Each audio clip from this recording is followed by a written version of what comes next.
بسم اللہ الرحمن الرحیم۔ اگر ایک ہاتھ کے تالاب میں آپ پانی کھڑا کر دو، 10 دن گزریں گے تو اس کا رنگ بھی بدل جائے گا، ذائقہ بھی بدل جائے گا، بو بھی بدل جائے گی، مزہ بھی بدل جائے گا۔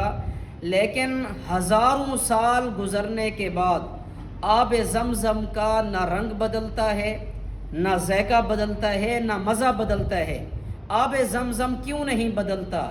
اس لیے کہ زمزم کے کنویں کو ایک پیغمبر کے پاؤں کی ایڑی لگی ہے۔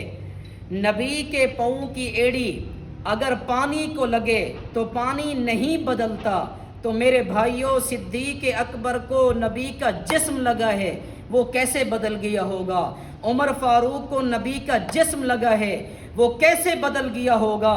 ہزاروں سال گزرنے کے بعد جس پانی کو نبی کے پاؤں کی ایڑی لگی، نہ اس کا رنگ بدلا، نہ ذائقہ بدلا، نہ مزہ بدلا ہے، تو اسی طرح ہزاروں سال گزرنے کے بعد نبی کے ساتھ ابو بکر صدیق سویا ہوا ہے، تو وہ کیسے بدل گیا ہوگا؟